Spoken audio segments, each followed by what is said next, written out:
So hello everyone. So today we'll discuss the topic called function overloading. Okay, the topic name is function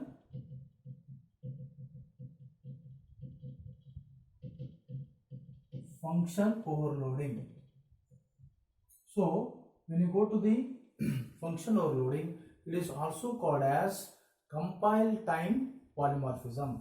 The another name for function overloading is compile time polymorphism.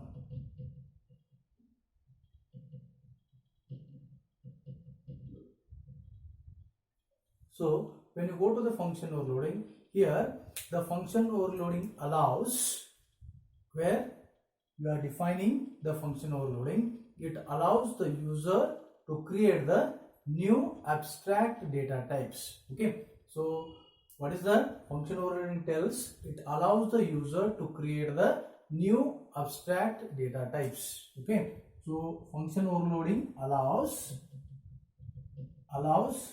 user to create new abstract data types. Okay, that is one. And what is the actual definition of function overloading is? The definition tells, so the actual definition of function overloading, the function overloading means it have two or more functions, at least two or more functions have same name. Okay, so the exact definition of the function overloading is function overloading means, okay, so what is the meaning of this is, means two or more functions. Function overloading means two or more functions, minimum two and more than that. Okay, two or more functions have same name, should have the same name, but what will happen? But differs in, where it will differ in,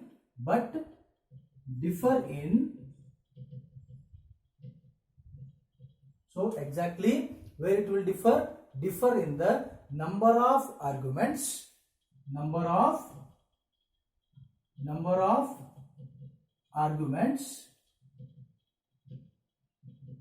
okay, either it should be differ in the number of arguments or data type of arguments,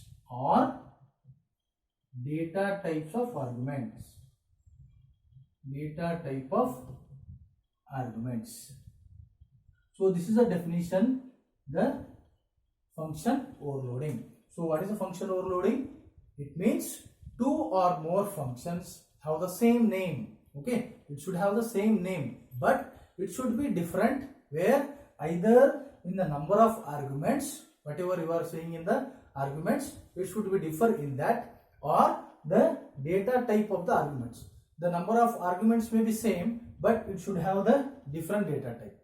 Okay, so that is the meaning of function overloading. So when you go to the function overloading, it is very easy to define where exactly this function overloading is defined, because we have two or more functions which having the same name, and but as I told you, it may be differs in the arguments or it may be differs in the data type.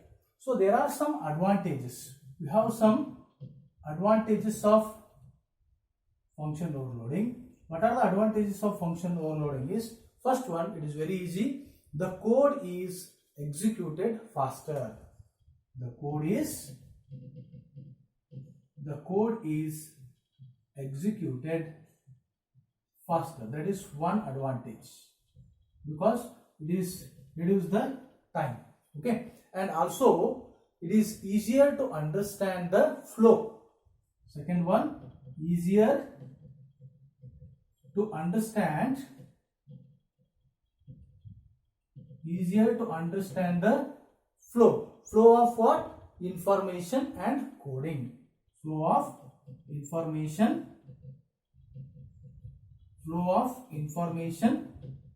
and coding. Whatever you write the program, that is the flow. That is also very easy to understand.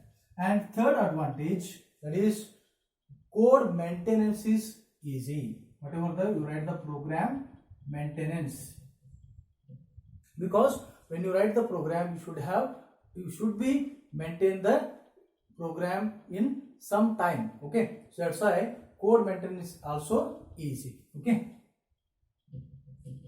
code maintenance is easy.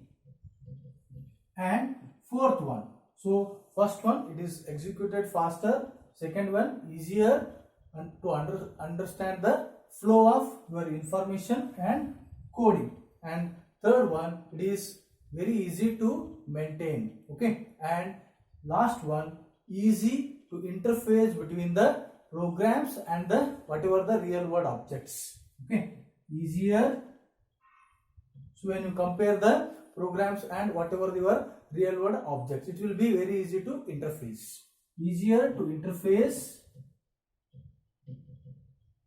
Okay, whatever you write the programs, interface between programs and real world objects. So these are the four advantages of what? Function overloading. First one, code will be executed faster. Second one, it is easier to understand. What it is easier? The flow of information and also the coding. Third one, code maintenance is very easy. Fourth one, it is very easier interfacing, means in between the comparing or when you go to the programs and exactly the real world objects, it will be very easy for interface these two. Okay, so these are the some four advantages of function overloading. When you go to the again function overloading, so how exactly this function overloading should be defined, how exactly the function overloading should be declared. Okay, that is the main. So declaration and definition.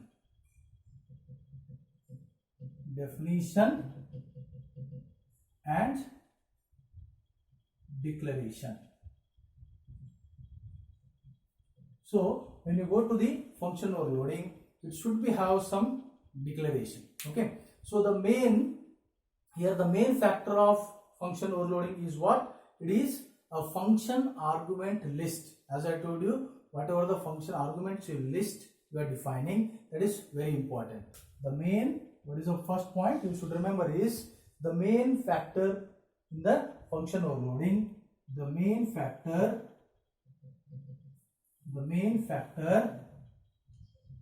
in the function overloading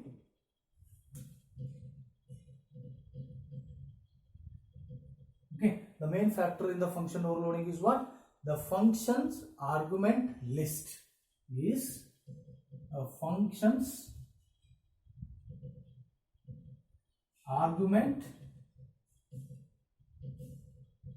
list. Functions argument list, that is the one very important factor. And second point, when you go to the function, if there are two functions having same name, okay, as I told you, it should have two or more functions in the definition. If there are two functions having same name and different types of arguments or different number of arguments, then what will happen? The function's overloading is invoked automatically by the compiler. Okay, so it will automatically what it will be invoking if there are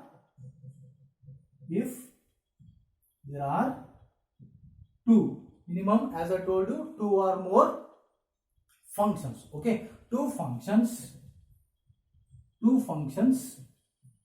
having, okay, at least minimum we should have two functions having same name and different types of arguments. Okay, having same name and different types of arguments. Different types of arguments. Okay, or different number of arguments. Different, it should be different, at least one. Different number of arguments. Different number of arguments. And when you go to this, what will happen? Then the function overloading is invoked automatically. Then function overloading,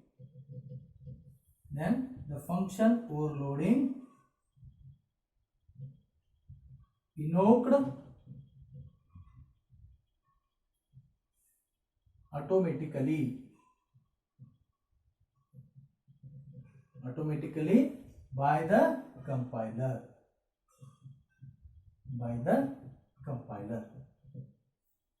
Okay, when you go to the your actual function definition, if there are two functions, same name and different types of arguments, or number of arguments will be differ, then the function what you overload, it will be invoked automatically by the compiler.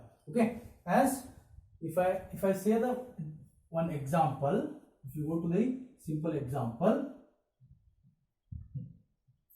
so according to this, when you go to the simple example, as differs in the arguments, differs in the our data type. So if I take an example with this, so we'll write integer data type. Okay, one with the function name as a sum, and we'll define some arguments. I will write the arguments int a, int b. Okay, then I will take another one, that is float. Name is same, function name. Okay, I will return here float. So we will write float p, comma float q. So two functions will define. So same name, functions have the same name, but what is the difference here? The data type. So this function, sum function, we have the integer data type. This sum function, we have the float data types. Okay, the sum function takes two integer arguments.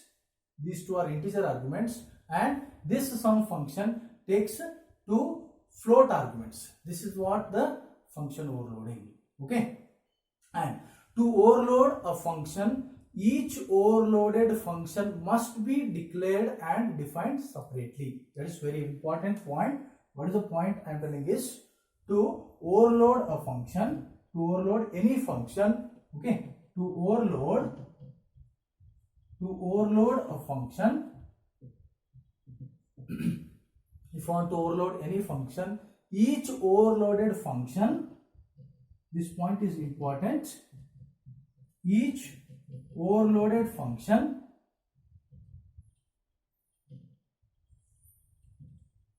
whatever you want to overload a function must be declared and defined separately. Must be declared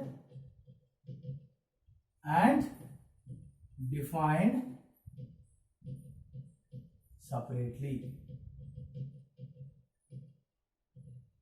This is very important point. Okay, so you can see this, the difference between this, whatever the according to the definition, what is the function definition, your function overloading tells, it should have minimum, means two or more functions. You have two or more functions having the same name, but differ in the number of arguments. So but arguments are same here. Here also two arguments, here also two arguments, but where it will differ, it will be different in the data type. Okay, different in the number of arguments or in the data type of the argument. So we have arguments are same, but very important, what, it should have an integer and it should have a float. The function sum contains the integer value, this function sum contains the float value. Okay, so when you go to the again very simple example, so we will not write just to understand. So if I write a simple example like this, see, int integer, okay, so we will write the function. There is a function name is a product, okay. So here we will take int p q r, okay. So these are the three arguments with the integer data type. If the name of the function is product, then I will write another one, float product with the same name.